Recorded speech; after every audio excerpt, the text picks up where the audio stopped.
Hey, what's going on, everybody? I'm Vinny Costa, editor of Street Muscle Magazine and your host of the RodCAST, the all-encompassing car show where we talk about all things automotive. Today, I am joined by my co-host, Greg Acosta, editor of Engine Labs and the all-around tech guru. What's up, Greg? Hey, Vinny, how you doing today? Awesome, dude. Awesome. I've been cruising. I was going to say for a bruising, but not really. I was cruising on Craigslist and Facebook Marketplace and some other auction sites like eBay Motors, doing what you and I love to do, man. Shopping for dude, cars my wallet I can't afford. take it anymore. Seriously. Dude, I drove out to Las Vegas for a set of heads. Like, yeah. Well, so stop. but to be fair, you got a smoking deal on those heads. Yeah. And you got to take a little road trip. So it's a win-win. Yeah, that's true. But still, I mean, it's starting to get a little out of hand. Anytime I find a good deal, I'm like, here's my money. Shut up and take my money. Well, okay, so I'm talking about parts and stuff for sure. But I'm talking about like cruising and looking for cars that you're not gonna buy, right? You're just window shopping. I can't do that because there's not. I don't have that switch in here that says, "Oh, that's too much money." If it's a good deal, it's a good deal. It doesn't matter. But what I'm saying is, like, if you're looking at like a $20,000 truck or a car, but you only got like $1,000 in your bank account, it's true. Not. I mean, I suppose somebody would say, "I'll go get a loan and go buy it," but that's not what I was doing. I was just being a looky-loo, you know what I mean? I was just kind of cruising around.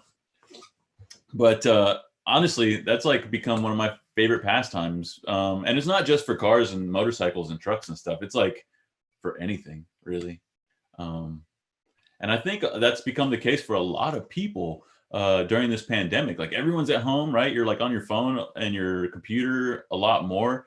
And guys like me and you, we're collectors. And so, you just start looking for stuff and there you go. Yeah. See, I just wish I had more impulse control. If I had better impulse control, I'd probably be on like the buy and sell pages a lot more. Yeah. The problem is, I may be looking at, $20,000, $30,000 cars just to see what's around. And then all of a sudden a $5,000 one that I actually have money in savings that I could use for. It's like, then I wind up with a fifth car and I'm in trouble. You know what I mean? Like, I don't have that impulse control. Like, you're talking to somebody with like 6 cars. I know. Dude, I remember the Greg. day I got my second car and I thought I had just made it. I was king, king turd. Like I was awesome. I had a second car. I was what? How old was I? I was way too old to be thinking that way, right? But like I remember I was like, I got my daily driver and I got a race car. Like I've made it. And now I'm like, I've got 4 cars. I need a fifth. My driveway will hold 6. This is wasted space. Okay, so eventually my goal became like once I got beyond what you're describing, eventually my goal became I'd like to have something different for every day of the week, right?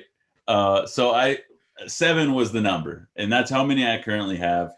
But it's not manageable. It's ridiculous. And my name is Vinny Costa, and I have a problem.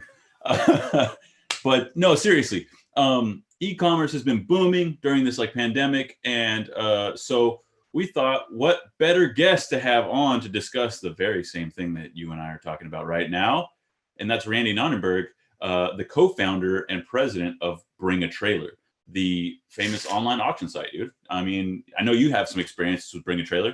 Well, I wish I had successful experiences. Like I don't have the money to play on the things I wanted. And then, there is that one infamous Cobra that I didn't see until it was too late because nobody talked about it until it was the cheapest Cobra like ever sold.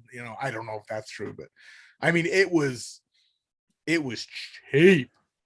Like dude, I would have bought it. Honestly, if somebody offered me that car right now for that price, I'd be going to the bank and saying, I need to cash your check, please. And thank you.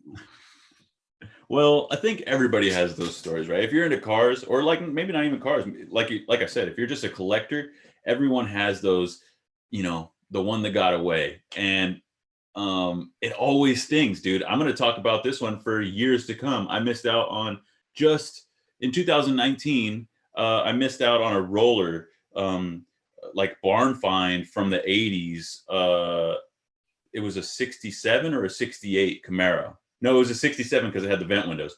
And it was a roller. I guess the guys or the girl's dad had pulled the engine and trans out, you know, back in the 80s, and it sat.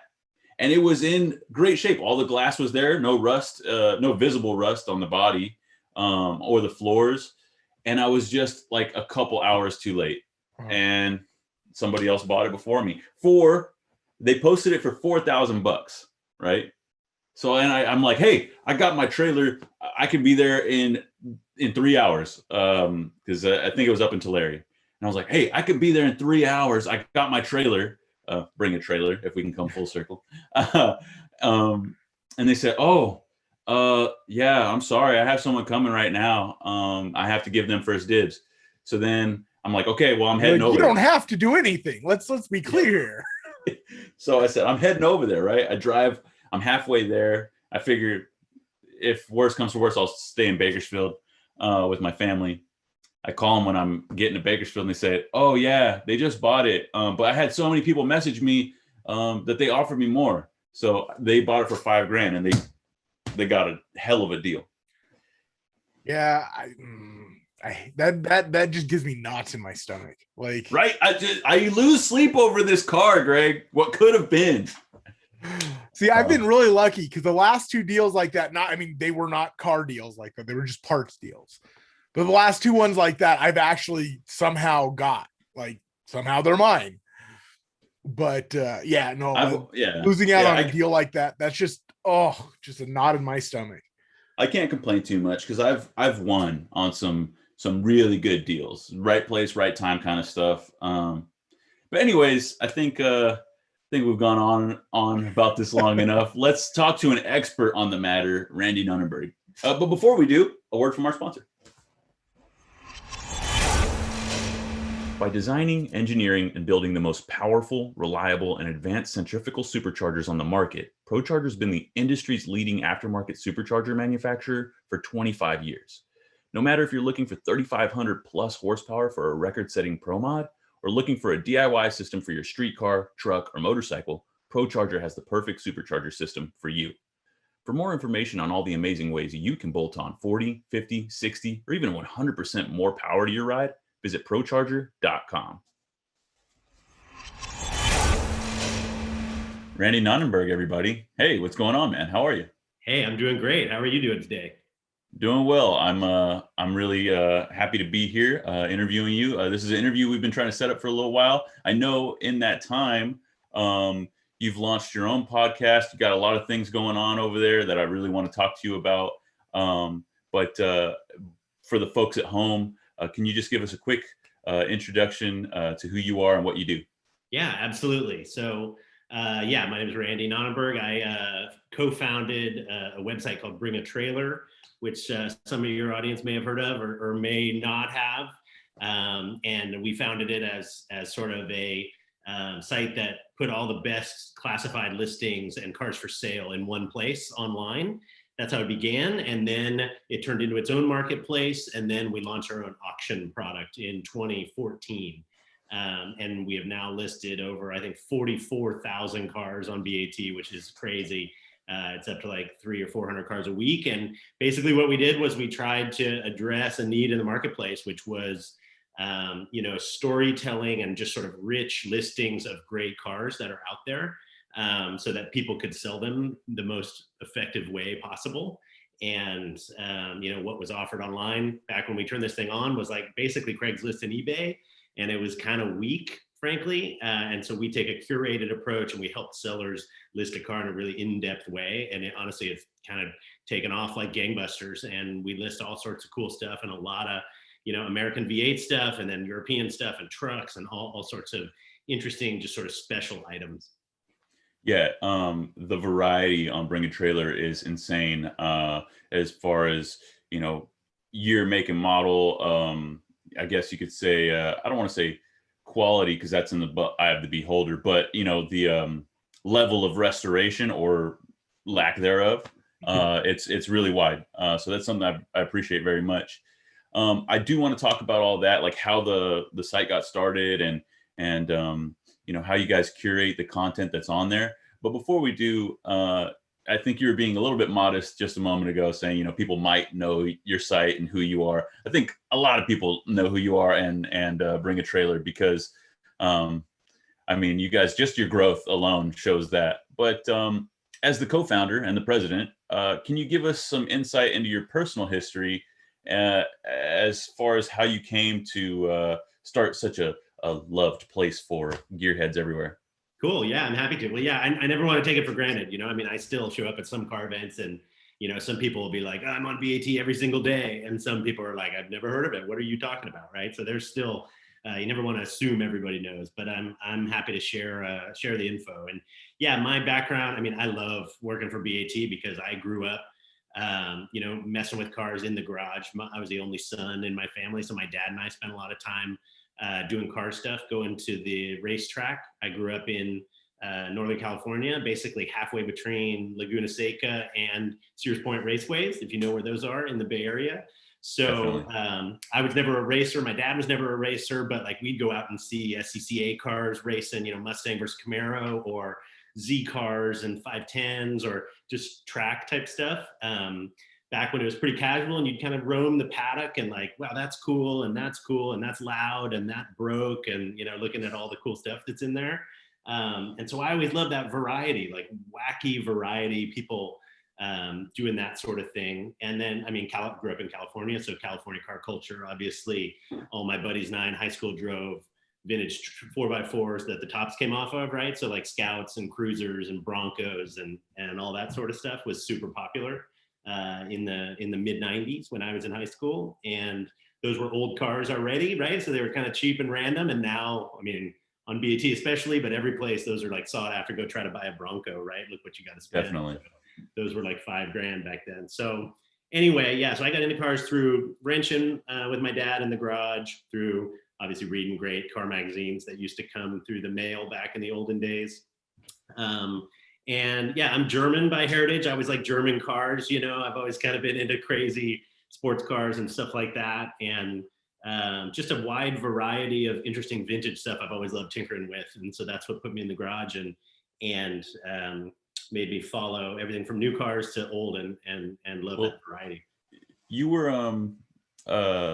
you have a background in engineering, is that right? How did that kind of lead you to, you know, co-founding this new venture? Yeah, absolutely. I went towards engineering just because I was like so many kids. I like building Legos and I liked, you know, I had a skateboard. The first thing I did was tear the trucks off it and like, you know, mess with everything and try to get it to go back and get together like a puzzle. Yeah, so anyway, that led me towards a study in mechanical engineering because I thought that was going to be my path to working for a car company, right? Whatever a car company looked like. I thought I may have to go to Detroit, or I actually ended up working for German car companies because I learned the language and stuff. So that was fun.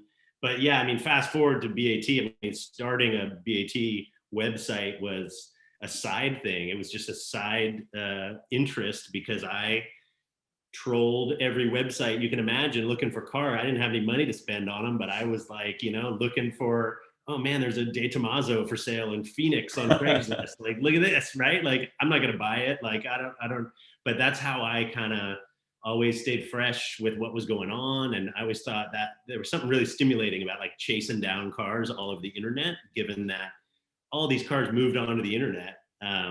And it was like a mess, right? I mean, you couldn't find anything. You had to like, some people rigged together their own tools to find stuff. And even now, I mean, it's not wonderful. There's a couple like tools that help you try to do it, but the best way to find interesting cars online is just to spend hours, right? And so that's what I would do in the middle of the night for no reason. And it's kind of a stress reliever for me. And I still do it to some degree. You know, I was on dealer sites last night looking at cars, but that led to a buddy of mine and I, who I was helping sort of find a 911 at the time. And he's like, man, this is info. How do you find this stuff? You should like write this down, because I would do it.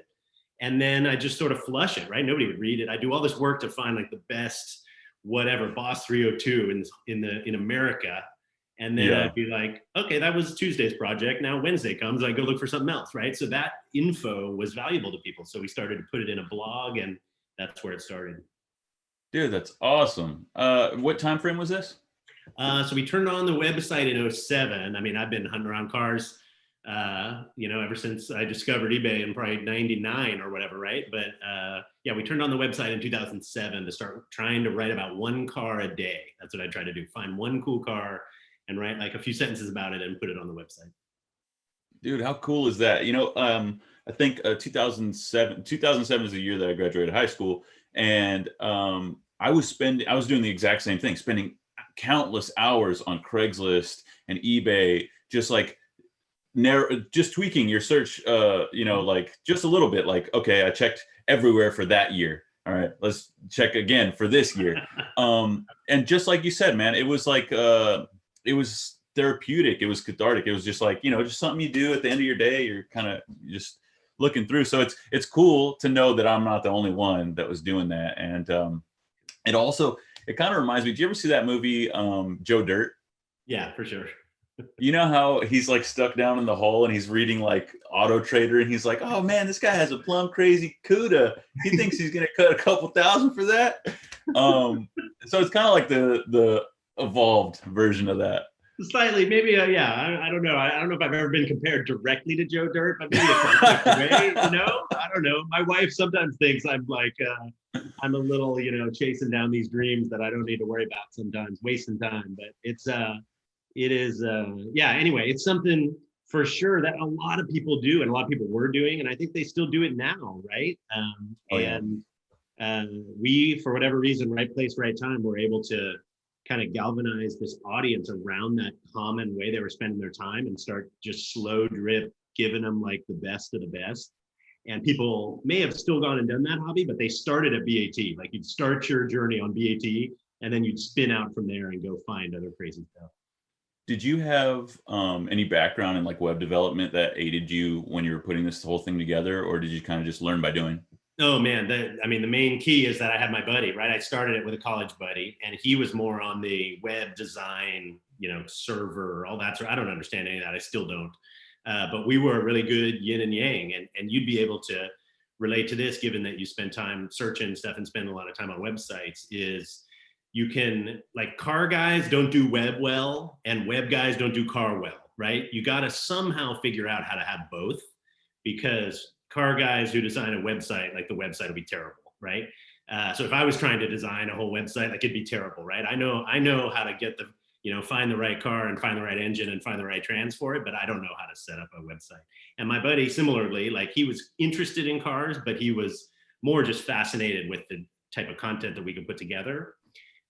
So we had that yin and yang, and frankly, nobody else did. And there were some other folks that kind of tried to do what we were doing after, and it kind of flailed, because you could tell they were either car guys or tech guys, and you got to have the combo to make it work. And there's better tools now, I think, right? I mean, the guys that are doing YouTube stuff, and the guys that are, maybe building some off the shelf web type stuff. But in 07, like, you had to have both of those to be able to make something that was cool.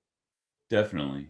So when you started, I mean, you kind of touched on this a minute ago, but when you started, you're just doing the kind of blog thing, but as it started to evolve, did you start envisioning it as it is today, like a specialty vehicle auction site, or did you think it was going to be like something more akin to like eBay Motors or something?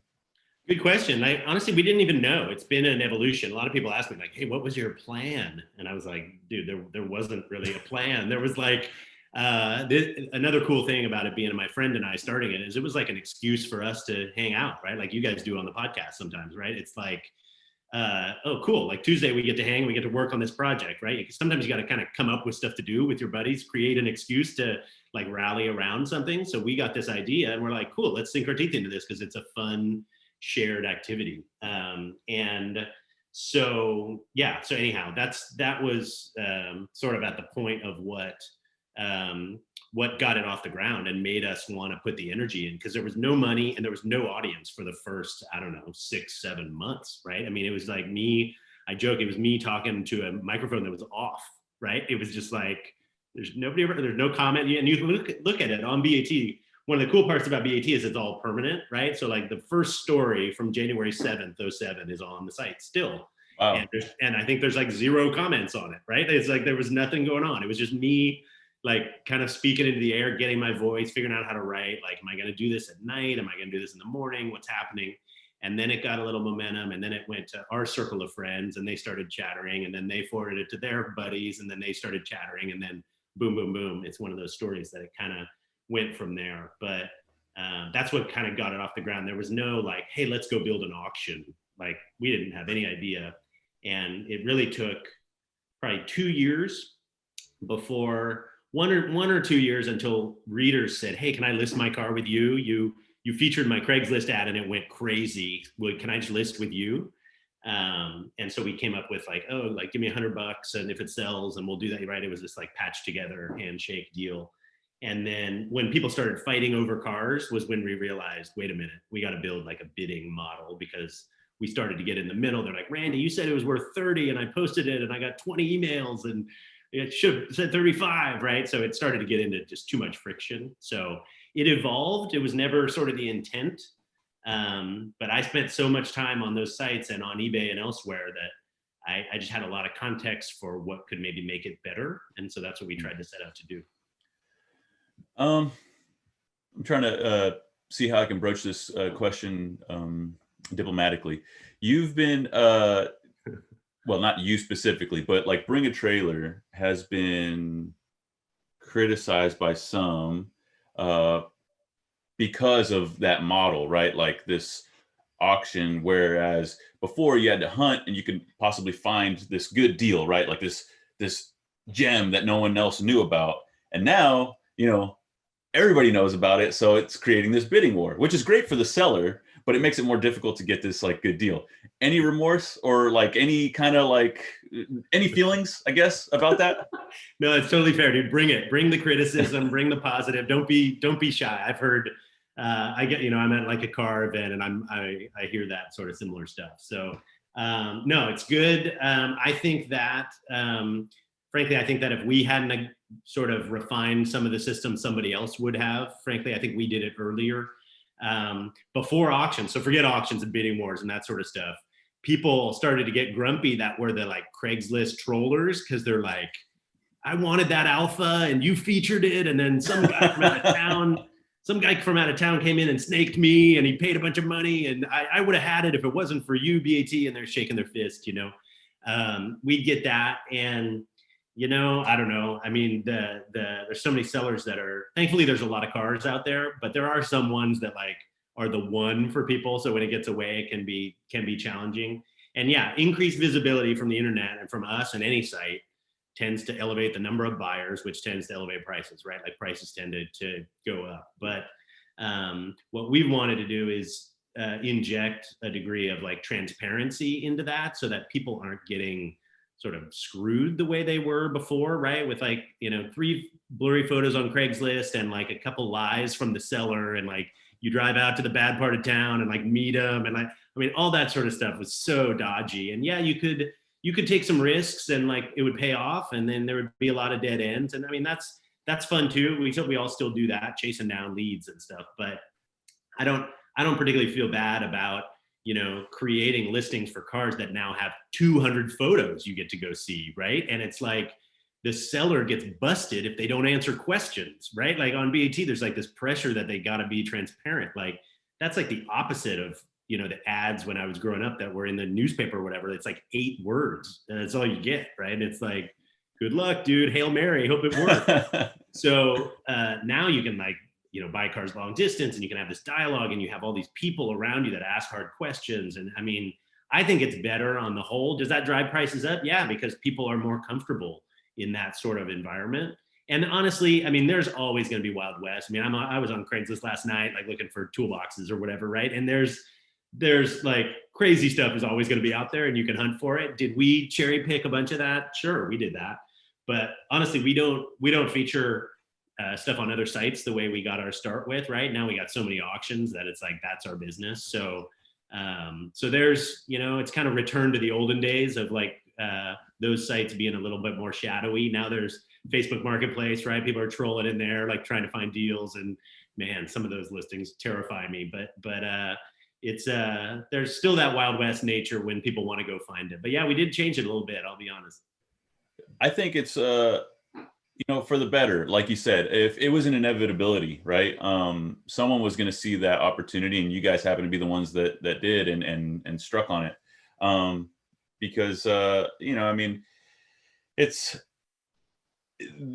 whether those cars are getting older every day, right? And so their value is increasing to a certain point. And so whether or not it was on Bring a Trailer or any other site, the prices are going to rise. So I think people who are immediately critical of like, oh, well, they're driving the prices up. It's like, well, that was going to happen anyways. But no, I think that's really cool. Tell us about the process in which, like let's say you guys, well, now you guys have people coming to you, but back then, you guys would find a listing. What was that like? You would reach out to the seller like, hey, we want some more photos. We're going to take some more photos, put them up. How did that whole process work?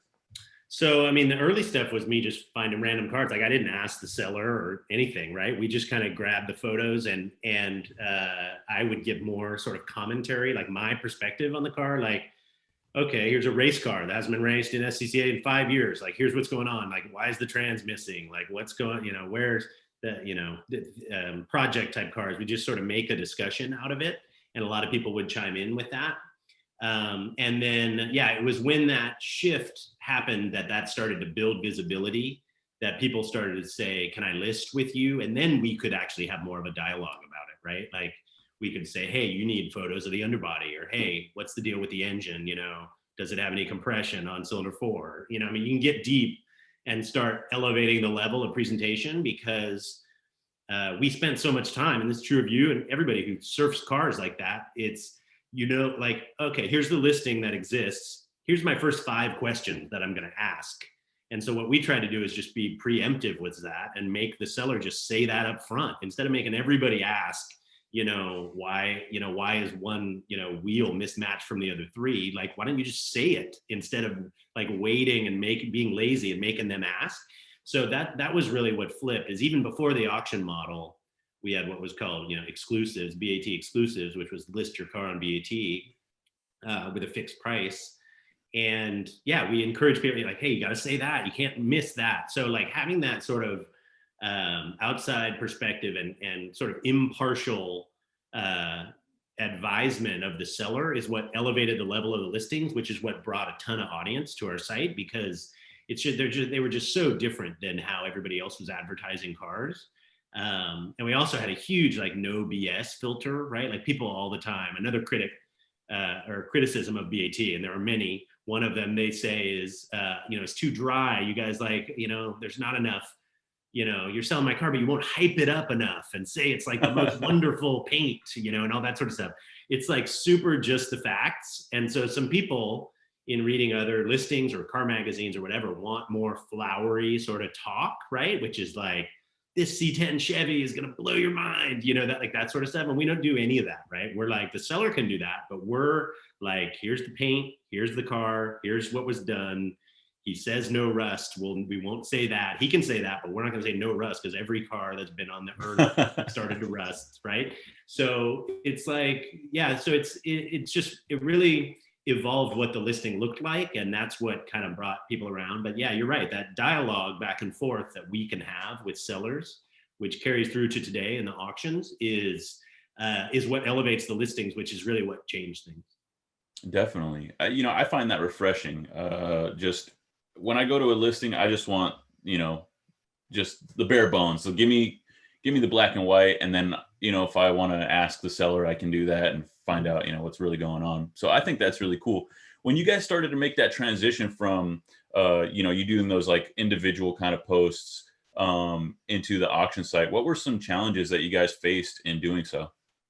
Well, it's hard to build an auction site, first of all, and get like, the technical side of things, like comments to work and bids to work. And we were really set on like having bids be part of the discussion and all that sort of stuff. And that didn't really exist at that time. So we had to kind of come up with this stuff from scratch. And in the early days, sometimes it worked and sometimes it didn't. And then we'd have like a flood of audience hit at the end of a listing, and like the server would break, right? Like, and we had all sorts of like growing pains and drama that would happen. So there's sort of the technical side of challenges. A lot of it, and still kind of true to this day, is like that wrestling with the seller, right? Because you got to be like, the truth is super important. Like, we're not willing to bend on stuff. You know, they're like, no, come on, say it's all original paint, right? And we're like, well, is it all original paint? And they're like, I think it is, right? So just say it. And we're like, no, dude, like, we're not going to say that. Like, we're super careful about not saying anything that we can't back up. So it's a tricky deal, because the guy will be like, I know it is, and you guys are crazy, and it can get contentious. And we're like, look, dude, like, you can claim whatever you want, but we don't claim that sort of stuff. So there's sometimes some back and forth like that can be tricky. And then managing that mix of types of cars, right? I mean, you talked about variety, right, when we got on, right? Like, how much is it appropriate to sort of stretch out this audience? Like, when we started it, it was all the cars that like I was actually looking for, right? It was like sports cars and Mustang fastbacks and Land Cruisers and whatever, all my sort of like niche stuff that I love. And then it started to kind of expand beyond that. We started to push the envelope. Like, we never knew that it would be a place to sell 2015 to 2019 like Shelby Mustangs, right? Like, wow, I didn't know that was going to happen, but people are listening there, and people love it because it's an enthusiast model, and owners who care for those and spec them really right, those cars are special, right? So, but we never thought that, right? So some of the challenges was like, okay, so what direction, like how far do you push this out, and how tight and restricted do you stay around like the core sort of enthusiast cars, and what do you do? And right, I mean, you've seen it. I mean, we've listed like a crazy Winnebago, and we've listed like a tank, a Sherman tank, right? I mean, you can do crazy, super crazy stuff. As long as it's still like interesting, and you're not veering off into we're just going to list a bunch of Camrys or whatever, right? And just become like vanilla, like a bunch of other places. Dude, I have a couple questions based on your answer.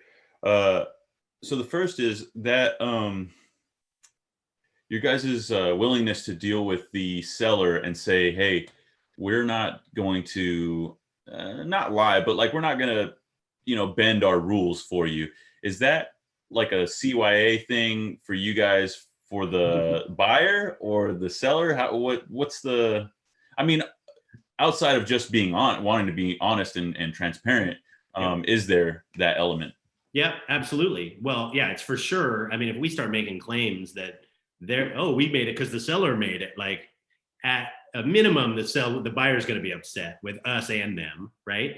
And at a maximum, I don't know, yeah, you can get yourself into trouble for making lies, up, and probably have some sort of liability or whatever. But they also, yeah, just ethically, I mean, it was never, again, our intent to like create some sort of marketplace or like dealership or auction house, any of that sort of stuff, largely because that industry historically is like full of sharks and liars and terribleness, right? Like, everybody knows that, right? Like, and it has a bad reputation for a reason, right? So us being able, it was actually a great motivator, us being able to go into it and be like, let's try to like shine some light on this a little bit, right? If you put 300 photos of a car up, it's harder to lie about it.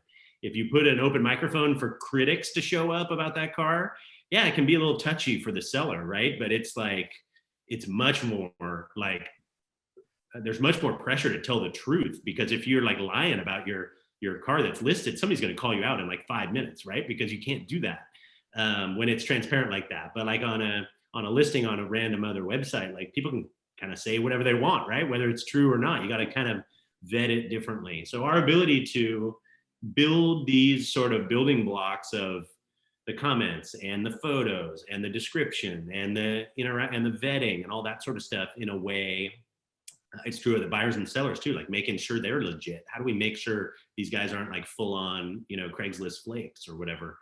All that sort of stuff steers to, yeah, shining light into these like dark areas of buying and selling cars that were always nasty and would keep people away. And so I think that has sort of welcomed more people into the automotive buying and selling online space, because they feel way more comfortable because because of what some of those tools were. So I I actually think that's pretty cool to be able to do. And it's not perfect, right? It's still the internet, and it's still there are still characters out there that we have to either monitor or run out of town or whatever, right? That still happens, but it's just raised the bar quite a bit, I think. Yeah, you guys have done a great job in positioning yourself as that intermediary to create that transparency. I'm curious, though, what how often are you guys having to like moderate those comments by potential buyers or just people who are watching the auction? Yeah, I mean, we got full-time people that watch all the listings, right? And we monitor people's first-time comment and read through and check them out. And and there's a reporting system all on the back end. We built all this stuff so that we can monitor it, because now at this sort of volume, it's like obviously crazy, right? I think we're knocking on 6 million comments or whatever on the site, right? Like there's like a zillion comments flying around all the time. And no, it's super important to monitor that. And I'm glad that we started small, because we could kind of learn our lessons in a small pond before it expanded. And yeah, there's been people that need to get told that we're not interested in them commenting anymore, right? I mean, we had to set up rules so we could refer to them. I mean, it was this evolutionary process. We didn't have any of that on day one. You just turn on the website, and blogs you can turn on in about 10 minutes if you want. And when people started commenting, it's like, whoa, you learn your lesson when the guy like freaks out and isn't happy, right? Or has some sort of syndrome or whatever. And then you learn another lesson during a transaction, like what should people be able to say, right? How much is it our job to monitor for a seller being truthful, and how much is it his problem if he makes claims that aren't right? And then just mutual respect stuff, language stuff, and I mean all the stuff you learn along the way. But we've refined our tools after 10 plus years of seeing people commenting online. We've refined our tools, and we know how to interact with folks, and we can do it in a pretty streamlined way, such that BAT, a lot of people say this, and I'd love to hear your feedback or critique if you feel opposite. I'd love to hear that. But I mean, it's a little bit more pleasant a place to hang out than YouTube comments or wherever comments that are just like a show, dude. They're just like easy. And it's not perfect, and I don't know if it'll ever be perfect, because we stand by the fact that everybody should be given a chance. Their first chance ought to be wide open, right? And they can like prove themselves not worthy, but we don't want to start with like a locked door that nobody can get into, because that feels exclusive and not cool. Well, I'm glad to hear you say that, because it can be difficult to weed those people out. Like, obviously there are the people who are just like leaving malicious comments. It's like, all right, you have no place here, get out of here. Yeah. But there are people who I think oftentimes fancy themselves experts, and they might speculate on someone else's auction, and that might be doing a disservice to, one, the other buyers, and two, the seller, right? So that's cool to hear that you guys monitor that and make sure that it's not really going on. Yeah, I mean, humility and like teachability is one of the most important things as you sort of grow up, like identifying that in other people, and the ability to do that in an instant online is like impossible, right? Like, who is this? Who is Johnny Cat 47, right? I mean, I don't know. Right. Like, it's some dude somewhere like ripping on his laptop, and you don't know. So you give them a chance, and like each little interaction, you kind of learn more and more about that person. And yeah, there are experts who are amazing, and we really want to contribute. And then there are experts who like do know so much, and you really want them to share that, but they do it in like an abrasive, terrible way or whatever. And you're like, man, this is the balance of benefit to sort of like terribleness on this is not paying off. Like, we got to at least have a conversation, if not just like say this guy's like wealth of expertise on a 240Z is just not worth it, So it's interesting, and there's a lot of judgment calls, and like I say, it's really hard to judge people's character by online interactions, but we've tried to refine that process such that we can learn as much as we can, as fast as we can, so we can steer people in kind of the right direction. But man, it takes a lot of effort. Well, that's refreshing, man. I'm glad that a space like that exists. A moment ago, you were talking about the variety that you have. What's your guys' curation process like right now, as opposed to when you first started? Yeah, good question. Well, we got a team of people doing it. Thankfully, it's not me doing all of it, right? I mean, because we get triple digits of cars submitted every single day, right? So it's like, oh my goodness, it's wild in terms of the variety and the variance in quality, and first time sellers versus repeat sellers. And so we have a team of 4 folks that are vetting all sorts of stuff that is coming in the door. And like you say, I mean, that could be like mopeds coming in the door that you got to know the difference between a Lambretta and a XYZ other stuff, and what makes them special. Or that can be like some sort of lifted 4x4 show truck from the 80s, right? I mean, it's just totally all over the place. So thankfully they have a lot of communication tools and stuff. Their team vibe is really strong, and they can help vet that. And I dive bomb in there every once in a while, but they don't let me. They've chased me out of there, and they're like, Randy, we got it, keep out of here, and you go do the podcasts and we'll vet the cars. And but we all get along in a way that we, stuff pops up on the site and we're like, oh, check that out. And we're stoked on first time stuff or seeing really interesting, unusual stuff. That's what works in auctions, is that like special factor, right? Like the reason people bid is because another one's not going to show up like tomorrow, right? It's like, this is the moment, so I got to go. There's urgency. So it's so fun to be able to list stuff like that gets people fired up. Out of your time doing this, a moment ago you mentioned a tank and a moped in the same kind of like breath, but what's the wildest thing that you guys have put up on the site? Oh man, I mean, wild can be defined for everybody in every which way. I love project cars, right? Like projects are my favorite deal, and that's like the total dream when you're looking and you discover something that's like waiting to be finished.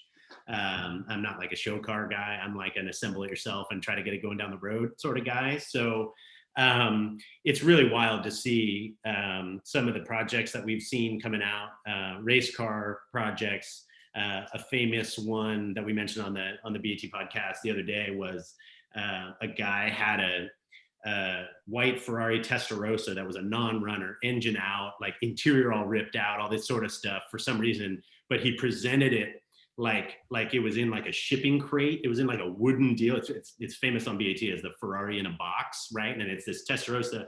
It, no joke, looks like it's scale model, but it's like the real car. And he like laid it all. He went to all this effort, and it ended up selling really well and got a bunch of press and whatever else. But it was just and we didn't have anything to do with that. This is this crazy seller in SoCal who's like, I don't know how he got this bee in his bonnet to do this sort of thing, but most people would, roll it out of the garage and snap pictures of the junky parts and like off it goes. This guy like went all out and created this presentation, and that's the storytelling part. That's like when you can do that, not in a phony way, but in like a compelling and interesting. And so many people are so good with their photos these days and that sort of stuff that he made a real story out of it. So that caught my eye for sure. And then, race cars with history. We sold a C7R factory Corvette C7R GM factory Pratt & Miller race car this last week. Nice. The yellow ones that run 24-hour Daytona. I mean, that's with the skulls, like, yes. That car, yeah, with the skulls on it, totally.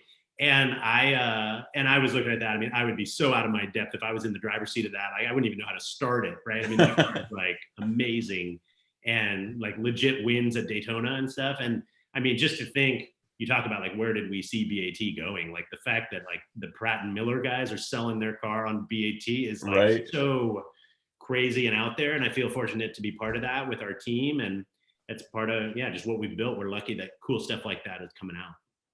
Man, I can see exactly how excited you are about it. And I'm stoked about it too, man. That's really cool. Back to the storytelling aspect of it. Is that kind of like a trend that you guys have seen catch on with sellers, like where they kind of want to up their game as far as their photos and stuff go? Has that caught on, or is it mostly people just, like you said, snapping photos of like parts and the cars?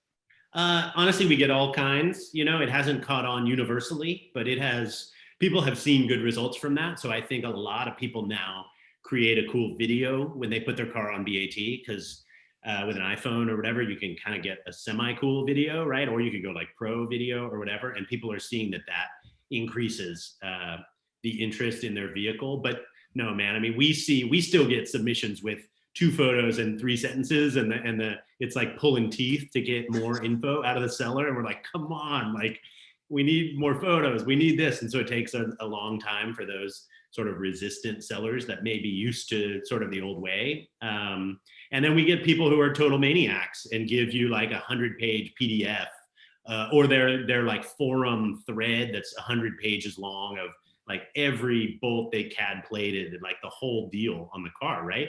And that's amazing. And but our team has to somehow deal with both those people, right? Some of them you're like just pulling info out of them, and some people are really long on info and don't know how to edit it down properly. And then some people go for the drama factor, right? Yeah, like build the Ferrari in a box, or build some sort of story around it, or capture a really legit story of the old dude who owned the car, and they got all the family pictures and all that sort of stuff. Some people love that, some people don't. It's not required, but it does keep things interesting. And the only thing that's really required on BAT is responsiveness and truthfulness. And if you got that and a good offering, like we shepherd you through to help you get to the finish line. But the other stuff is really kind of gravy, right? Like if you do that, it makes it really fun for some people. That's awesome.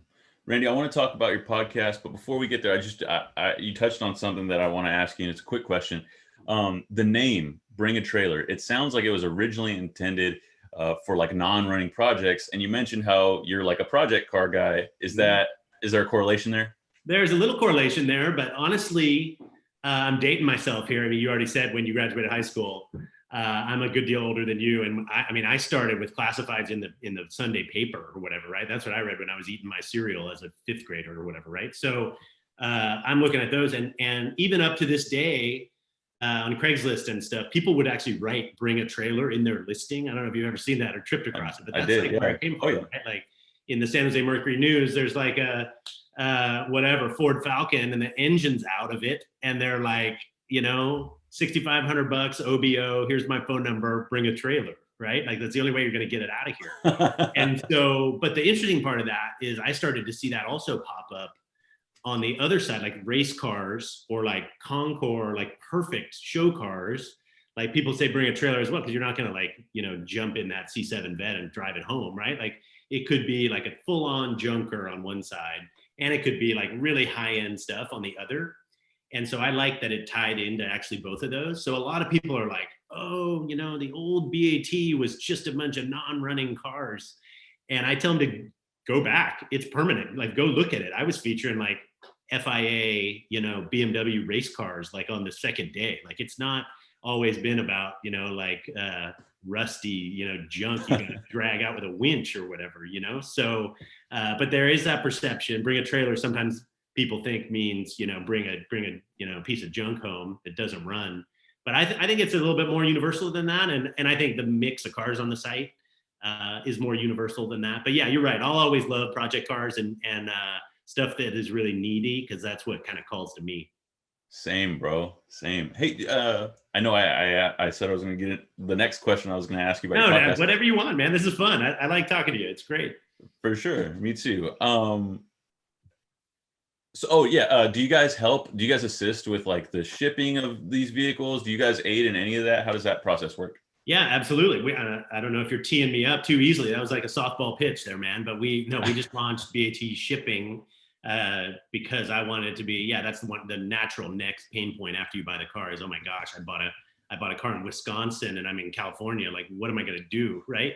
You start Googling stuff, and like the shipping world online is really pretty messy and mysterious. And again, we wanted to kind of make that easier for folks. So the dream is to make it full on as easy, like Amazon, like click, click, click, done, right? Free shipping. It's not quite that easy yet, but we do have integrated shipping now, where if you win a car, like you get a quote, yes or no, same credit card you had on file, boom, boom. And pretty attractive quotes and good service, and lets people get people home. Or get their project or running car home, either enclosed or open. Wanted to give a lot of optionality to people. So that's an important step, and a cool product that we've always wanted, frankly. And like even eBay, I bought my most recent Volkswagen that I bought out of the Midwest on eBay, and like they kick you out to another site, and you're kind of in this new deal that you got to navigate. And we're like, no, the coolest setup is the Amazon setup, right? The coolest setup is, yes, go. Like bring it to me. Yes. The easy button. Where's the easy button, right? But shipping, like the reliability of that, and like this is an expensive item, right? This isn't, you're not shipping printer paper, you're shipping like a Corvette, right? So there's a lot of things that go into that, but it was important, and yeah, you got to check it out. And we're going to open that up actually to cars that aren't even bought on BAT. Like if I'm going to send a car to an event I'm running in Chicago or whatever, it's like you have your BAT account and boom, boom, boom, you get a map dot that shows it going there and stuff. Like it's cool. You got to check it. Dude, that's awesome. Wait, so do you guys have like a fleet of your own trucks, or you have another company? No, we partnered with a company to do it. We didn't want to buy our own trucks. We didn't want to own a shipping company. But it was really important to vet who that would be, right? Like, because the whole Google search approach for that, I don't know. I mean, car shipping and the nightmare stories could be its own show. It could be like 5 shows, right? Because there's so much there. I've shipped a number of cars. I'm sure you have as well. And it's always sort of tricky. And there's some great players out there, and then there's some bad players out there. But no, technology is going to change that universe, I think, because the whole feedback loop of this is similar to commenters on BAT. This is a bad apple, they're out. This is a good apple, give them all the business, right? The ability, it takes some technology to be able to build systems where that can be sort of automated, and the cream can really rise to the top. And the whole problem with the shipping world, it's not really a pricing problem. It's more of a who's good and who's bad problem. And so we partner with a technology oriented company. We didn't partner with like guys with a bunch of trucks. We partnered with a tech company that can vet that and can make quality high. And because that's the biggest problem for me, right? I mean, if it's $800 versus $900, I don't really care about the $100 difference. I just want the car to get here and not be messed up or stolen or whatever. Definitely. So people are a little less price sensitive and they're more quality sensitive. So we've really tried to build that in. And sorry, I won't go too long on shipping, but we've been thinking about it. No, it's cool. And, yeah. And it's a fascinating thing. And we're starting to get feedback from people that have used it, and it's going well. So it's really neat to see that. That is really cool. It's like you guys are a one-stop shop, man. Like you said, like just buy it now, which is really cool. Mm-hmm. But that's not the only new product that you guys have launched. I don't know if you can call this a product, but you guys launched your podcast not too long ago. Tell us about that. How's that been? Yeah, dude, are we the last people in the universe to launch a podcast, or what? Are we the very last, or is anybody going to do it after us? It seems like you guys are a little bit late, but you were early on the whole auction thing, so it kind of makes up. Yeah, I don't know, man. I got a face for radio, so maybe podcast is my next dream career. So we'll see what happens. But it is, no, it's just super cool. That part of BAT, which your audience may know and you may know, is that the people behind it in the community, there's these people that are on it, giving their expertise or critiquing or talking about their experience with these types of special vehicles. And like people wanted to hear more from them. How do we get more out of those people? And there's also all the time, similar to the conversation we're having now, a lot of people are like, who's running this thing? Like, who are the people at BAT? Like, who's vetting these cars? And just told me that 32.5 is too much for my Volkswagen. You know what I mean? Who are these folks? So we have been buried in auctions and all sorts of business stuff for so long that we took quite a while to get there. But no, we decided to roll it out and just bring in guests that are from the BAT community that, again, are a little maybe mysterious and they're behind a screen name and nobody knows who they are. Or talk to cool folks, right? On our other one, the Indy Motor Speedway Museum is selling a bunch of cars on BAT. So we talked to the dude who runs the museum at Indy is 29 years old. And he's like, knows cars like amazingly well. And it's like, what a cool dude to like bring out of the woodwork, right? Nobody's heard of him on any podcasts or anything, right? So let's talk about that relationship and why they're selling cars on BAT and what they're doing at the Speedway and that sort of stuff. So yeah, there's just a lot of cool underground stories out there. And we're so community focused that it makes all kinds of sense to let people raise their hand and start participating.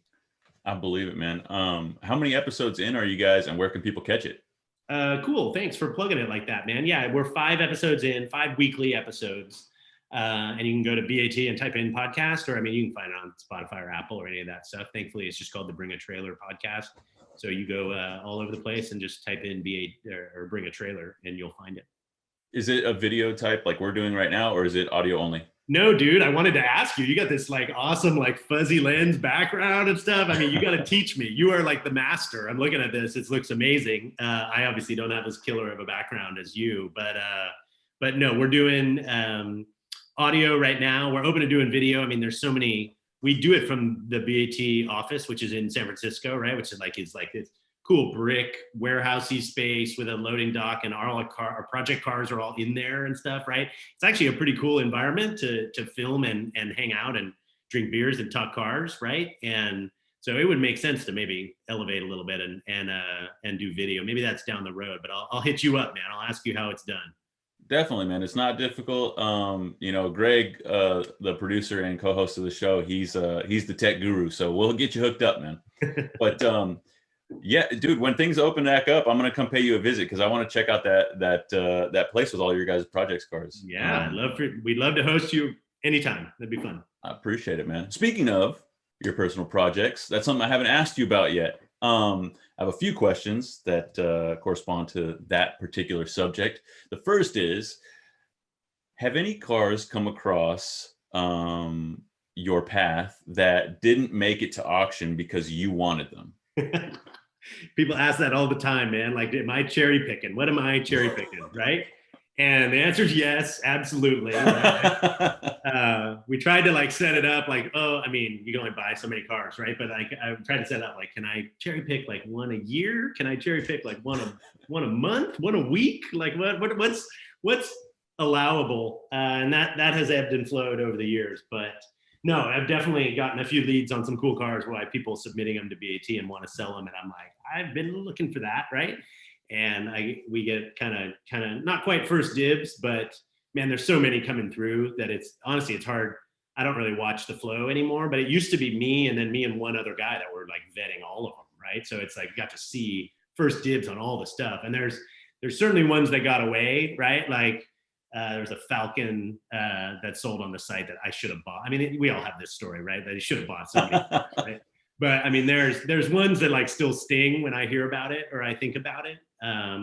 But no, there's plenty of cars. Yeah, a weird car that you may or may not be into, a Renault 5 R5 Turbo is a car that I had. A guy from Reno submitted that, and I was like, yes, awesome. And yeah, a few other different cars that have come across, the BMW that's come across. I have crazy tastes all over the place. I wanted to ask you about your audience, right? I mean, is your audience pretty hardcore American V8 front engine focused, or is your audience like all over the map? That's a good question. I've gotten good response posting a lot of stuff, but for the most part, it's domestic V8 powered muscle cars. I love it. Classic late model. Yeah. My favorite car I have 6 or 7 cars now. I'm lucky to get to wrench on a weird variety of stuff is I have a 56 Chrysler 300B Hemi, 354 Hemi in it. Nice. Which a lot of people call like the first muscle car, right? I mean, it had more than 1 horsepower per cubic inch, right? Like that was a mega thing back then. I mean, they won NASCAR in 55 and 56 in that car, right? So it's like a big American whatever boat from the 50s, but it's like performance minded. And the Hemi was so rad to come out in that year in the way that it did in that car. So anyway, that's my current car that would resonate a lot with your audience in terms of what But you mentioned earlier that you're big into like the Euro car scene too and off-road. Yeah. I get stoked on all those things, man. That was like a big impetus for the RodCAST. It was like, so I'm really into American muscle cars, right? But I like it all. I like pre-runner trucks, K5 Blazers, the stuff that you were talking about earlier. I like pretty much anything that has wheels and tires, man. Motorcycles, whatever. So I approached Greg about starting this podcast, and I said, hey, man, it'd be really cool to talk about all things that encompass automobiles, right? And so that's kind of how the podcast got started. So we have this unique opportunity to talk about all kinds of cars. So I'm curious, what else is in this collection? For sure. So I'm all over the map. When I was in high school in the 90s, like the dream was like a Toyota SR5 pickup, right? Like those were so awesome. Yeah. So right now I drive, my daily's a 94 SR5 extended cab, 5-speed deluxe. That's awesome. I mean, that was like the thing in the shiny thing in the window on the commercials on TV back in the day. So anyway, I get to drive one of those now, which is cool. But I tend to dream about 20K at a time, right? Like some folks are into supercars and whatever else, and I'm into like pretty attainable stuff. I have an 88 BMW 535i sedan, which is like I told you, I'm German and I worked over at BMW for a while, so that's sort of a cool performance sedan that kind of set the benchmark in the late 80s.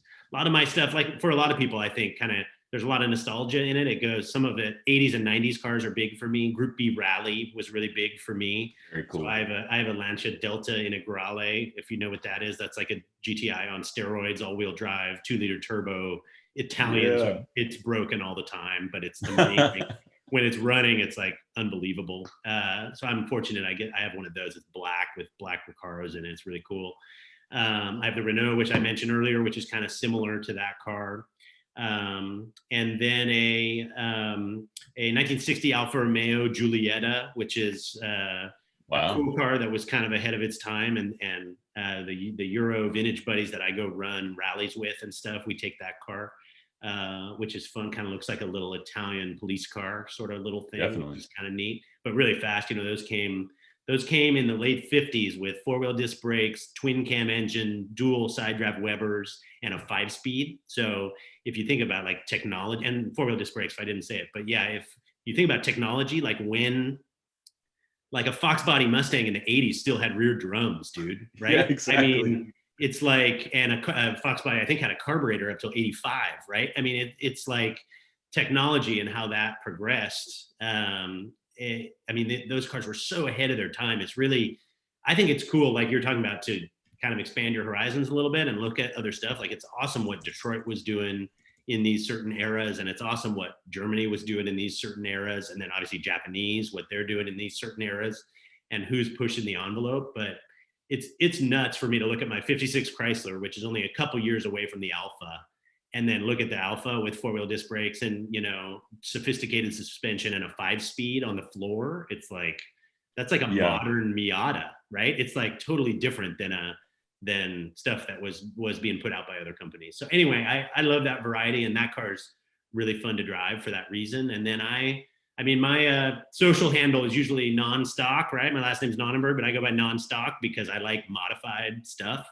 And I'm not a concours points, perfect paint guy. I'm let's get another gear in the transmission, and let's get 4-wheel discs on a drum car, and let's lower that thing and get some springs and shocks on it. So I love doing all that stuff. And then the last one I'll tell you, which is like my baby, because I drove one in high school and I sold it and I never should have. So I spent a bunch on recreating that dream, as a FJ40 Land Cruiser, green, nice, with a Chevy in it, right? My one in high school had a Chevy engine in it. So it's got a nice 327 small block in it and side exit exhaust, and it rips, and I love it. And so anyway, as you can tell from that list, schizophrenic, like all over the map, but a lot of fun.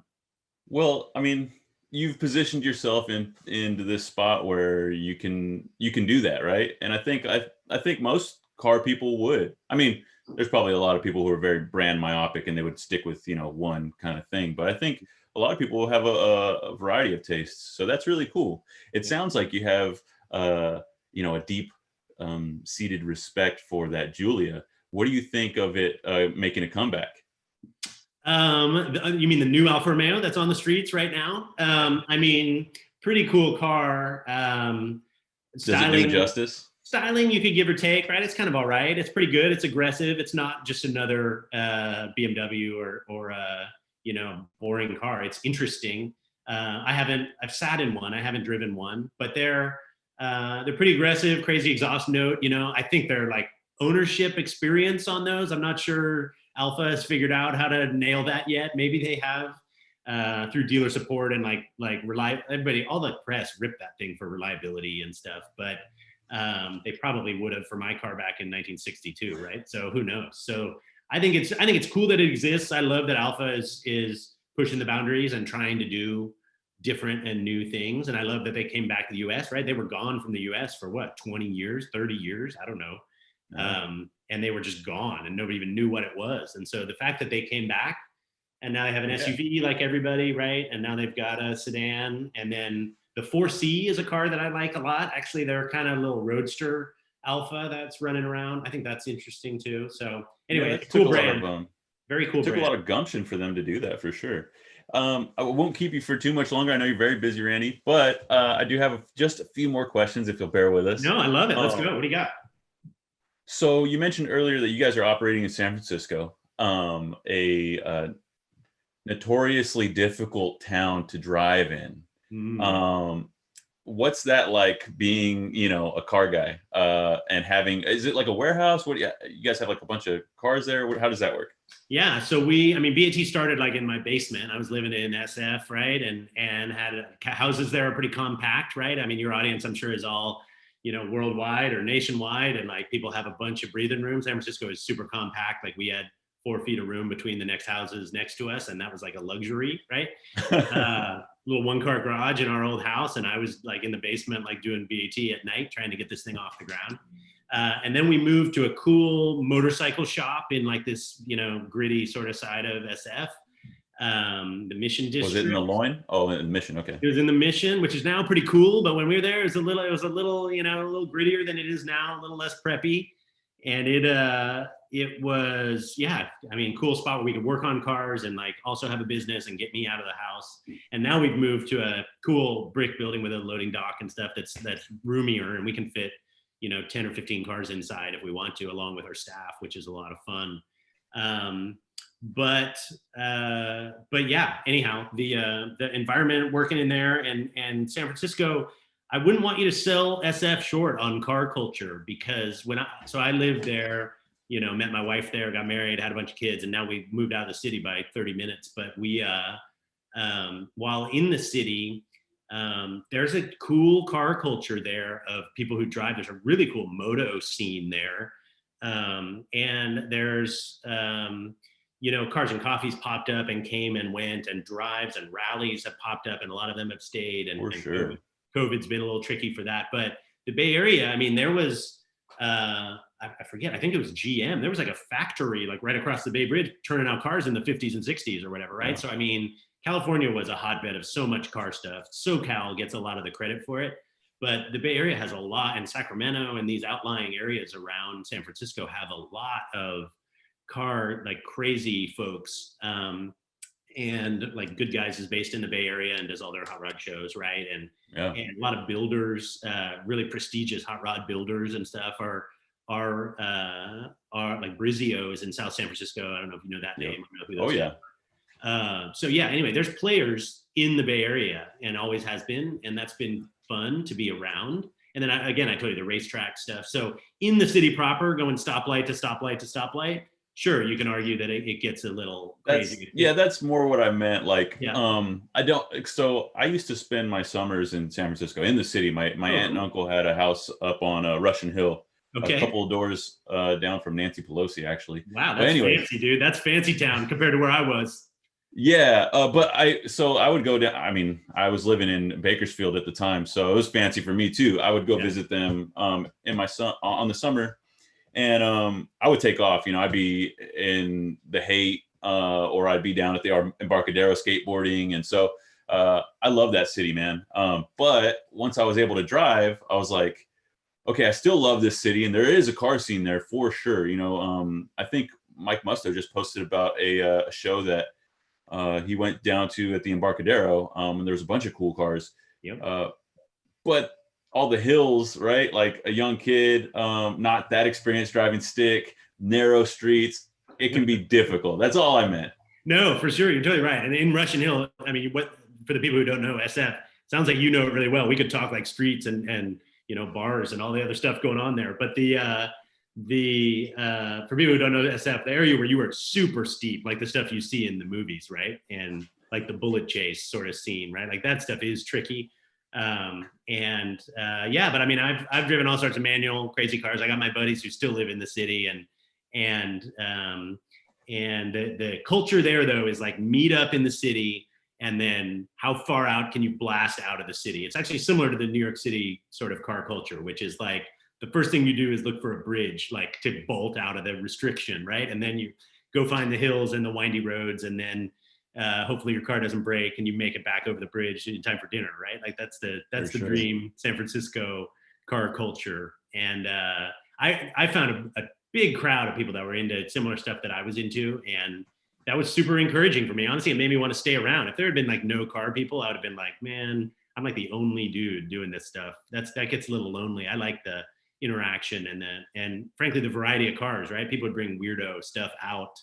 And San Francisco people are a little weird, right? I can say that. I live there, right? Like, like people are like way deep into like, I don't know, the Triumph world, or they're way deep into, you know, the Italian car world or the French car world, or but there were muscle car guys, right? Like we would go out and drive these Euro cars for windy roads, and guys would show up in a, you know, Cuda with a 340 in it or whatever, or a Mustang, or you know, different sorts of cool American stuff would come out of the woodwork too. And there's a lively group there. It's cool.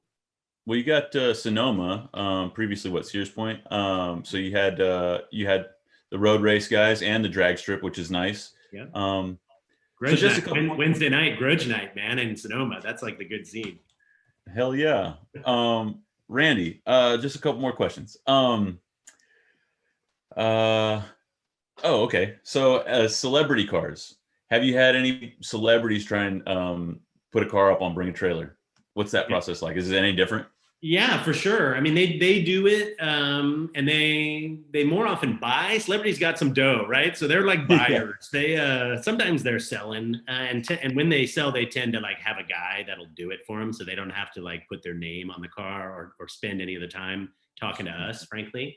So we deal with some people's like handlers and collection managers and that sort of stuff quite a lot.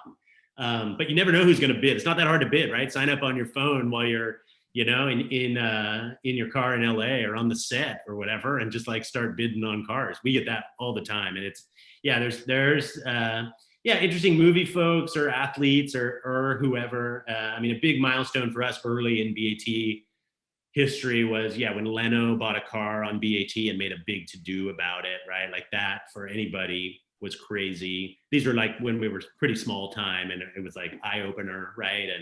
And Seinfeld on, these are all just cliche car names kind of at this point. These guys are so into the car scene, but back then maybe a little mellower. And like Seinfeld was on the David Letterman show and like told him to pull up BAT to look for a car like on the show. And so my phone like explodes, like everybody texts me and it's like, Randy, like Seinfeld just told Letterman, this is crazy, right? And so like all sorts of people like pinged me on that one. And then just more people that are in the car world, like big guys with big podcasts or you know, stuff like that. I mean, some actors here and there are into cars, but it's all over the place. Sometimes it's super random, you know, you don't really know who it's going to be. Like one of the actresses on like Friends, like her husband like buys a bunch of Porsches and he bought one, and people are like, you know who that is? I was like, I don't know who that is, right? And they're like, oh, he's married to da da da. I'm like, oh, okay. You know, I mean, sometimes it's like celebrity and then sort of dotted line to other celebrities, and I don't put too much credo into that. You know, if people are cool, they can be in any line of work and you mentioned guys with big podcasts. Is that Mr. Rogan? Oh man, I don't think Rogan has bought a car on BAT. He might have. He has John Ward build Toyotas for him. I don't know if you knew that. Jonathan Ward at Icon built a FJ80 with an LS in it that he built for Rogan. It was kind of a big PR deal. I think Rogan's into cars. I don't know if he knows BAT. I've never met him. Never interacted with that dude. But no, I mean more people in the car space, you know, that are buying and selling on BAT. Different folks. We sold Matt Farah's we sold his crazy Fox button back. Yeah, that Fox body. I saw that. I talk about Fox bodies all the time, dude. I love Fox bodies. So his black independent suspension notchback 5.0 he sold on BAT, which was a fun listing for us, and he sold a DeLorean on our site. So yeah, I don't like to name drop too much, but yeah, there's interesting folks selling cars on BAT, you know. You know what? I'm so glad that you just said that, because I almost skipped a question that I really wanted to ask you.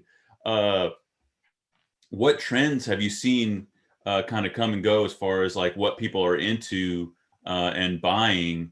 Which ones did you see coming and which ones were a surprise? Yeah, good question. So we were around, you know, since '07. So we were there for the whole like Porsche run up, like Porsches went bananas and those got really expensive and they've actually pulled back now. The big, huge muscle car bubble obviously was before BAT's time. And so those have been, I think those are fairly stable, you know, I mean, there's some standouts, like we sell Shelby Mustangs on BAT and you see those go crazy or go soft or whatever, right? Like, do I get a 66 or a 67 GT350 or blah, blah, blah. There's different trends happening there. But, you know, particularly in the American side of things, like so many people are talking about, you know, SUVs and trucks and that sort of stuff, which has really taken off on BAT and elsewhere. Like in the pandemic, all the other auctions like kind of closed up, right? So many people came to BAT with stuff they would have sent to Barrett Jackson or stuff they would have sold some other way or whatever. So we started seeing so many high dollar restorations of, K5s, Grand Wagoneers, Scouts, certainly Broncos of all generations. It used to just be the early Broncos bought dough, but now it's like the 80s Broncos, like the OJ ones. People are all over those bullnose cars and the later generations all through the 80s and 90s. So anyway, yeah, I mean, you kind of can't go wrong with those. The trick there is trying to find one at any sort of affordability and just hang on to it and keep it stable for a while. But yeah, I mean, stuff that ends up doing really great is preserved type stuff you wouldn't even expect, like 70s and 80s cars, which were maybe kind of mellower or lower points for American cars.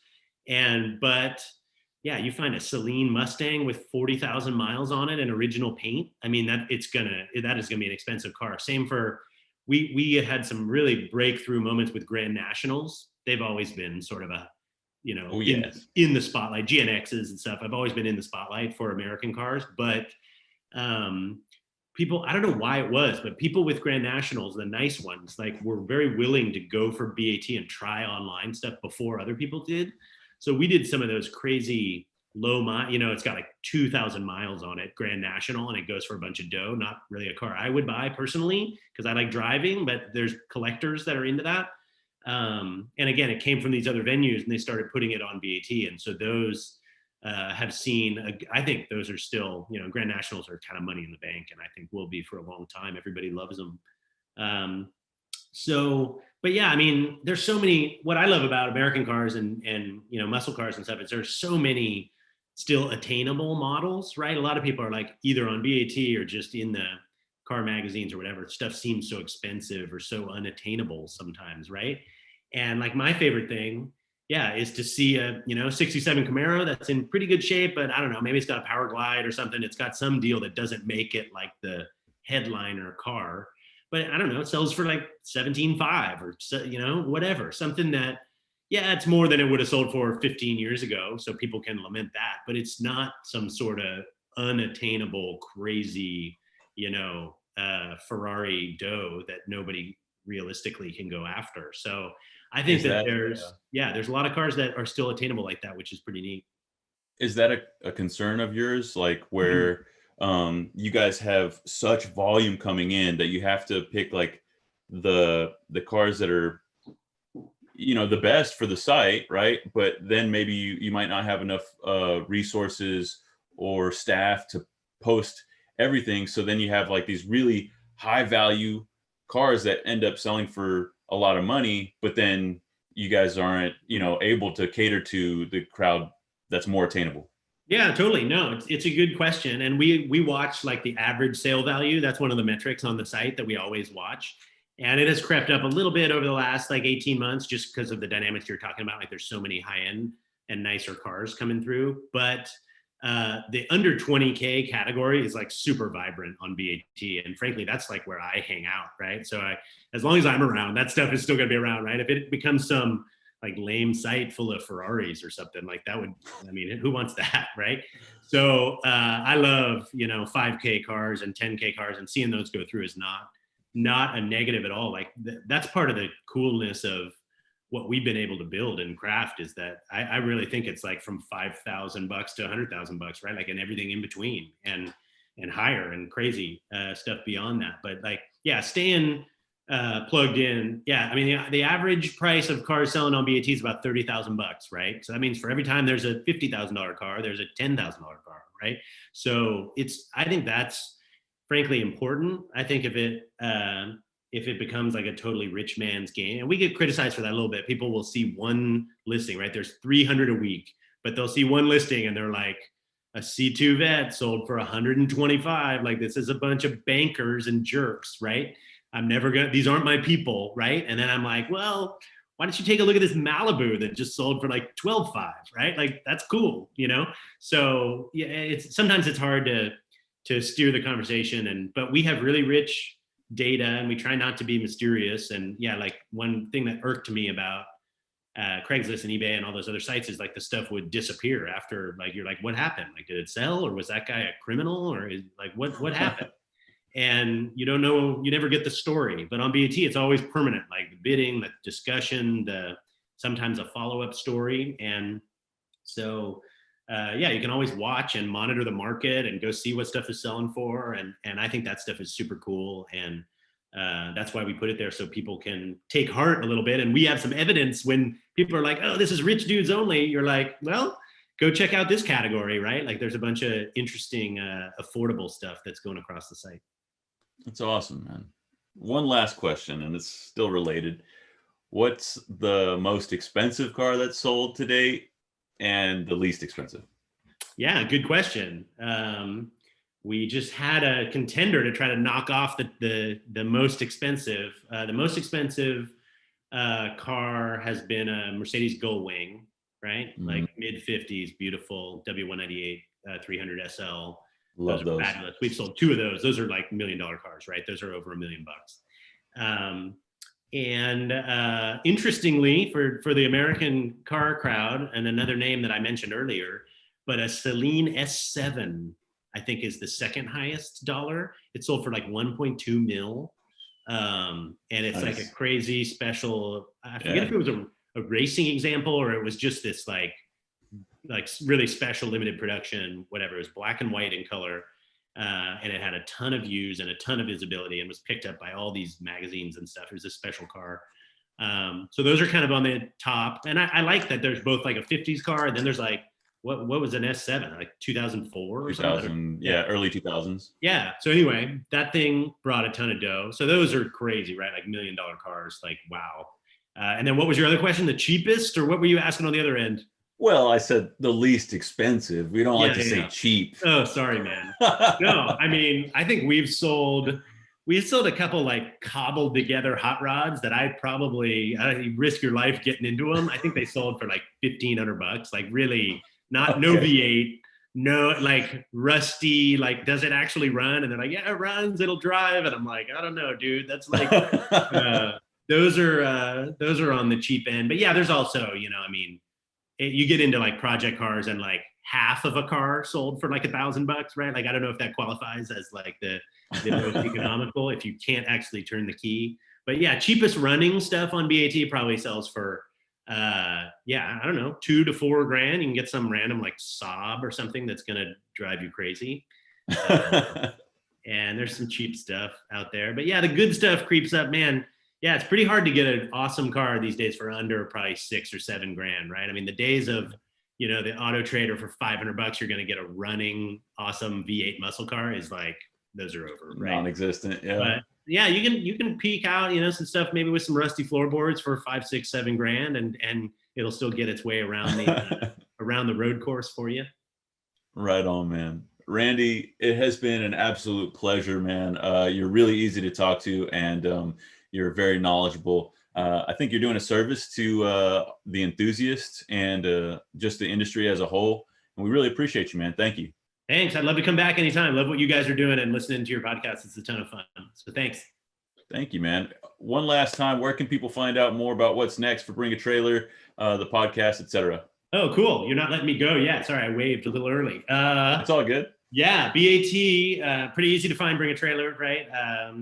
Everything is pretty web based for us, so everything stems out of the website. So you can go there. Obviously, you can find us on social, and we're doing some fun stuff on Instagram and to Facebook audiences and that sort of thing. And then the podcast is brand new. Yeah, you can find that on Apple and Spotify and all your favorite spots, the Bring a Trailer podcast. And then, yeah, we were doing in-person events and cool stuff through 2019 where people could come out and bring out their car they bought on BAT and that sort of stuff. That stopped for 2020 for COVID, but our next one, we're going to ramp one up. That'll be in August of this year. We're fingers crossed we can get that going again once some people get back to it. So those are fun events. Given that we're so digital in the nature of our product, it's fun to actually be able to, high five some folks and actually see and touch the cars. So we'll be doing more of that later this year. Cool, man. Maybe I'll see you there. Randy, thank you so much, man. We'll catch you next time. Everybody, check out bringatrailer.com. Sounds great. Thank you. Oftentimes, when we talk about performance fasteners, we talk about things like diameter and bolt material. However, the devil's in the details, as they say, and ARP's attention to the detail is what sets them apart in the marketplace. ARP's rolled threads use compressive force to form the threads, which not only makes a stronger thread and bolt, but also smoother threads over the easier to mass produce cut threads. Additionally, ARP doesn't form the threads until every other step of manufacturing and heat treating is complete in order to ensure the strongest threads possible in a fastener. This all results in a fastener that exceeds aerospace specifications for both strength and dimensional tolerances. To learn more about ARP's manufacturing techniques, you can check out the articles on Street Muscle Magazine or visit their site at arp-bolts.com. Well, there you have it, Greg. Randy Nonnenberg of Bring a Trailer fame, dude. That was a really great interview. Yeah, I think he's like the first person that we've talked to who has like a direct hand in like the buying and selling of vehicles like this. Yeah, it was really cool. I mean, just hearing, because Bring a Trailer is something. I've written articles on them, or not on Bring a Trailer, but on cars that were on Bring a Trailer. One of them was the Street Muscle one for that guy that was selling his his Barracuda, and he valued it at $350,000, and he posted that up there, and I was like, whoa, this would be awesome to watch. And within 2 days, there was enough outrage from the community going, this guy is lying, that they stepped in and took it down. But the comment section on that one is awesome, and it's still on Street Muscle. So that just go search Bring a Trailer Barracuda on Street Muscle, and you guys can see it. But they really stepped in and they prevented somebody, because he had a sheet from a legitimate appraiser saying it was worth between like $349,500 and $350,000. Well, what was his contention that made it so rare? I don't remember the details off the top of my head, but the appraiser had it, and there were people just ripping on it, going, that's not original paint, and that's not original this and that. Like, the guy was basically, he was lying, like flat out. And apparently the car is still for sale on some other sites, but people are smart enough, word's gotten out, not to buy that car. That's what's so cool about Bring a Trailer, just like Randy was saying, dude. It's almost like enthusiasts that are policing their own, right? Yep. Like, you can't lie about your stuff that you're going to post up for sale on there. Either you're going to get weeded out by the people at Bring a Trailer, or if you do get past like the vetting process and you post it, you're going to get weeded out in the comment section by like the enthusiasts who know, which is really cool. And kudos to them in that situation. They obviously accepted the ad, but then they listened to their comment section and said, okay, never mind. Like, obviously we missed something. Oh yeah, maybe this guy wasn't being entirely truthful when we talked to him. Yeah, like that's a kind of a big move, because a lot of people would just go into like cover your ass mode and be like, no, it's fine. Yeah, well, that's why I was asking Randy about that. Like, hey man, is this solely just coming from like a CYA place, or is it because of the integrity behind it and the truthfulness? And like, I think after speaking to him, that's genuinely where it's coming from, right? Like, he's an enthusiast. Yeah. Oh, yeah. And him putting together this site, like, he doesn't want anybody to get screwed over. So I think that's fantastic, dude. That's awesome. Well, and then also, I mean, if you go to the what do they call it? Not elite, but it's like the section for the premiere, I think it's called, for the really expensive stuff. The photography in there is extraordinary. Like, you don't have to be looking to buy. If you just want to look at cool cars, go there. I mean, beautiful photography. Like, it's amazing. No, I thought it was really cool. And I really liked their origin story too, like how it got started, because I was like, dude, I'm thinking, like, I'm putting myself in back in 2007 when they launched, right? Like what I was doing versus like what he was doing. Mhm. And they were, you know, like you said, it was him and his buddy, kind of like how you and I started the RodCAST. Like they were just like, hey man, you know, I do this all the time for fun. You have the skill set to launch this. And then they launched it, and it was a complete success. I think it was really cool. I mean, it totally, the only thing I can even think to compare them to would be like eBay Motors. Yeah. And there is no comparison. Like eBay Motors is literally just the crap of eBay with cars. Like I don't know that I could ever buy a car on eBay. I've heard some okay stories, but I've heard more horror stories buying off of eBay. I don't want to badmouth eBay because I buy like a lot of stuff from eBay, which I prefer over Amazon. But at the same time, I wouldn't buy a car or like motorcycle from eBay, just because like I'm not super confident in, you know, a lot of the stuff that's going on there. And then also the shipping aspect, right? Which is another really cool thing that Randy was talking about, how they're kind of like this one-stop shop now where they help buyers with shipping. Cause that was always like a thing, you know, like I would find killer deals on like, oh, cool, an XR7 Cougar, you know, for like a really good price, but it's in Texas. Like, shit, how am I going to get it here? And then, you know, the whole dream just falls apart.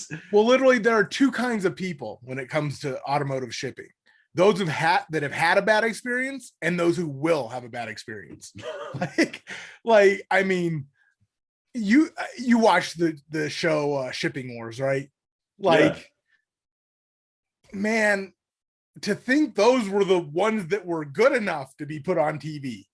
Yeah. Like, all I know is, using that kind of service, I've done some shit, not done, but like loading stuff very shady. Like what the hell was I thinking? Why would I think that was okay? How did the car actually make it where it was going without falling off the trailer? Well, I think shipping a vehicle, like anything, is very much you get what you pay for kind of thing. You know, so, you know, like Randy was saying, if you pay an extra $100, but the company that you're working with has a stellar reputation, I think it's worth it, you know, in that arena anyways. Yeah. Well, and not even just the quality of shipping. What I've seen a lot of and actually dealt with a lot, logistics is difficult. Like, it takes someone who knows what they're doing to properly plan. Amateur, you know, car haulers, they may be able to tow it completely safely. They have good equipment, safe equipment. They couldn't plan their way out of a paper bag. Like, I'm not gonna lie. They say they'll be there on Thursday, and 3 weeks later, they're like, "Oh yeah, we're not even within 100 miles of your house yet." What? Because logistics is just something. So, it giving me an opportunity, and it's bad. It's really bad that they're doing this, because it just makes it easier for me to do stupid things with my money, like impulsively. I think they're doing some really cool stuff. You know, I spoke to some of the critiques that people have made on Bring a Trailer, and I really think those stem from like the frustrations that we were talking about in the beginning of the episode, in the intro, when we were, you know, talking about the one that got away. And it's like, okay, you're always going to feel salty, right? But you can't blame the auction house that put together the auction. Like, no, not at all. They just made it more transparent. They just made it more accessible to everyone, right? So like, if you're guarding this gem that you found and you don't want anybody else to know about it, you're going to be pissed, right, when the price goes up. But that's not Bring a Trailer's fault. That's not the seller's fault. That's, you know, it's just, it is what it is, and that's the nature of what we do. Yeah. I mean, the seller's job is to get the most money possible. The buyer's job is to spend the least amount of money possible. This all exists in the middle, right? Unless you like suck as a buyer or seller. What's the least you'll take, bro? What's the least you'll take? Least I'll take is 500 more than I posted it for. Dude, exactly. When I bought those heads this weekend, literally I'm talking to the guy going back and forth, and we set it up, everything's good, and never mentioned money because I'll pay his asking price. I'm good with that, whatever. He like sheepishly kind of comes back and he's like, so are you good with this amount? And I was like, yeah, man, I'm totally good with that. I'm not doing the wheel and dealing, like haggling, like that's not my thing. Fair price, I'm good with it. Like, no, don't even worry about that part. Yeah. And you could tell he was caught off guard. He was like, wait, what? I think probably the most polite way that you can ask somebody, or like broach that subject is, at least I like it when people ask me like, are you flexible on the price at all? Okay, if my answer is no, then don't try and haggle with me. If my answer is like, well, I do want this much, but come check it out and we'll talk about it. That's like, okay, the door is open, right? We can haggle. And that's how I usually try to approach people. And if they say no, I say, okay, that's the price. I'm not going to try and haggle beyond that. But anyways, I think this was a really fantastic episode. You guys at home, let us know how you liked it. Let us know if you have any questions for Randy. We have his email, so we can always reach out to him, and he's really gracious. I'm sure he'd get back to us with an answer for you. But I think we did a good job covering the history of Bring a Trailer, where it's at now, and where they're going. And if you haven't, go over to Bring a Trailer and check out their new podcast. Yeah. And dude, I had no idea, honestly, that they were from San Francisco. I don't know why that surprised me, but I mean, it was funny because you said, not really a car town. And I'm like, man, one of the best memories I ever have is cruising through the hills of Berkeley in an 87 RX-7, just, with that thing just in the wrong gear the entire time because you and Randy are putting words in my mouth saying that I said it wasn't a car town. It is a car town. People love cars there. I said it's a difficult town to drive in. Hey, if I could drive down Lombard Street in a 91 or 92 Thunderbird. So you remember how long those things were? Yeah. Like I drove it. Like we literally, my buddy who lived up there switched me seats and he was like, you're going to drive down Lombard Street. So I did. Yeah, like that was actually a really fun trip because I drove a lot of cars on a lot of roads that were a lot of fun. I had driven manual cars before this, but not like exclusively. Like my daily was an automatic at this time. I was like still in high school. But the first car I spent time driving in the city was my old New Edge. And not a particularly difficult car to drive. I mean, the Mustangs are pretty easy and forgiving for the driver. It didn't have a performance clutch in it or anything. Well, especially with the cable clutch, you get a lot of feedback. Like you can you get feeling. And I just remember like, and it was so low. It was slammed.